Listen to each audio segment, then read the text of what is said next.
আসসালামু আলাইকুম international news বাংলায় আপনাদের স্বাগতম। শুরুতে থাকছে শিরোনাম।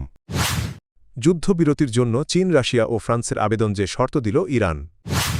ট্রাম্প পুতিনের ঘণ্টাব্যাপী ফোনালাপকি কথা হল। নেতানিয়াহু কি বেঁচে আছেন, যা জানাল ইরানি গণমাধ্যম। মোজাইক ডিফেন্স, দীর্ঘ যুদ্ধে ইরানের এক গোপন কৌশল। সতর্ক করার পরও ইরান ভুল করছে, এরদোগান। যুক্তরাষ্ট্র ও ইসরায়েলের সঙ্গে চলমান সংঘাত বন্ধে ইরানের সঙ্গে যোগাযোগ করেছে চীন, রাশিয়া ও ফ্রান্স। ইরানের উপপররাষ্ট্রমন্ত্রী কাজেম ঘারিবাবাদি জানিয়েছেন, যুদ্ধবিরতির বিষয়ে আলোচনা করতে এসব দেশ তেহরানের সঙ্গে যোগাযোগ করেছে। তবে তিনি বলেন, যুদ্ধবিরতির জন্য ইরানের প্রথম শর্ত হল দেশটির বিরুদ্ধে আর কোনো আগ্রাসন চালানো যাবে না।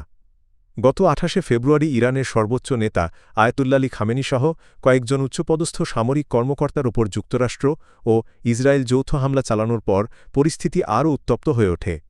এর জবাবে ইরান ইসরায়েলের পাশাপাশি মধ্যপ্রাচ্যের বিভিন্ন দেশে থাকা মার্কিন স্থাপনাগুলো লক্ষ্য করে পাল্টা হামলা শুরু করে। এতে সংঘাত ধীরে ধীরে পুরো মধ্যপ্রাচ্য অঞ্চলে ছড়িয়ে পড়ে।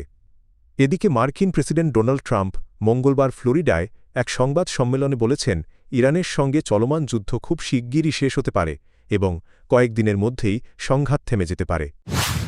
ইরানকে ঘিরে যুক্তরাষ্ট্র ইসরায়েলের যুদ্ধ এবং ইউক্রেন সংঘাত নিয়ে রাশিয়ার প্রেসিডেন্ট ভ্লাদিমির পুতিনের সঙ্গে টেলিফোনে কথা বলেছেন যুক্তরাষ্ট্রের প্রেসিডেন্ট ডোনাল্ড ট্রাম্প। ক্রেমলিন জানিয়েছে, প্রায় ১ ঘণ্টা ধরে চলা এই আলোচনা ছিল খোলামেলা ও গঠনমূলক। সোমবার ৯ মার্চ অনুষ্ঠিত এই ফোনালাপটি গত ডিসেম্বরের পর দুই নেতার প্রথম কথোপকথন। রুশ প্রেসিডেন্টের কূটনৈতিক উপদেষ্টা ইউরি উশাকভ দেশটির গণমাধ্যমকে জানান, আলোচনার উদ্যোগ ওয়াশিংটনের পক্ষ থেকেই নেওয়া হয়েছিল। উশাকভ বলেন, ফোনালাপে ইরানকে ঘিরে যুক্তরাষ্ট্র ইসরায়েলের যুদ্ধ পরিস্থিতি এবং ইউক্রেন সংকট সমাধানে যুক্তরাষ্ট্রের সঙ্গে চলমান আলোচনায় প্রধান গুরুত্ব পায়। তিনি জানান, ইরানের বিরুদ্ধে চলমান যুদ্ধে দ্রুত রাজনৈতিক ও কূটনৈতিক সমাধানের আহ্বান জানিয়েছেন পুতিন। ইরানকে দীর্ঘদিন ধরে রাশিয়ার ঘনিষ্ঠ মিত্র হিসেবে বিবেচনা করা হয়। এছাড়া ইউক্রেন যুদ্ধের বর্তমান পরিস্থিতি সম্পর্কেও ট্রাম্পকে অবহিত করেন পুতিন। তিনি জানান, ফ্রন্টলাইনে রুশ বাহিনী উল্লেখযোগ্য অগ্রগতি অর্জন করছে।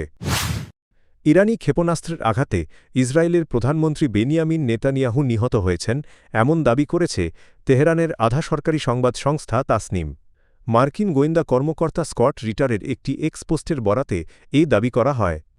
সোমবার ৯ মার্চ দেওয়া ওই পোস্টে বলা হয়, ইরানি ক্ষেপণাস্ত্র নেতানিয়াহুর সরকারি বাসভবনে আঘাত হানার পর ঘটনাস্থলেই তিনি নিহত হন।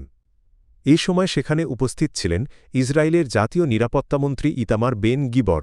হামলায় তিনি আহত হয়েছেন বলেও দাবি করা হয়েছে। তবে যে এক্স অ্যাকাউন্ট থেকে পোস্টটি করা হয়েছে সেটি আদৌ স্কট রিটার পরিচালনা করেন কি না তা এখনও নিশ্চিত হওয়া যায়নি। তাসনিমের প্রতিবেদনে নেতানিয়াহুর ওপর হামলার কোনো নিশ্চিত প্রমাণ বা ক্ষয়ক্ষতির নির্ভরযোগ্য তথ্য উপস্থাপন করা হয়নি, বরং কয়েকটি পরিস্থিতিগত বিষয়কে ভিত্তি করে এ দাবি করা হয়েছে।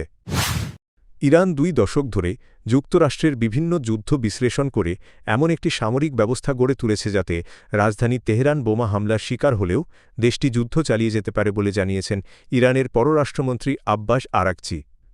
তার মতে এই ধারণা শুধু স্থিতিশীলতার বার্তা নয়, বরং ইরানের প্রতিরক্ষা নীতির একটি গুরুত্বপূর্ণ ভিত্তি। এই নীতির কেন্দ্রে রয়েছে ডিসেন্ট্রালাইজড মোজাইক ডিফেন্স নামে পরিচিত একটি কৌশল।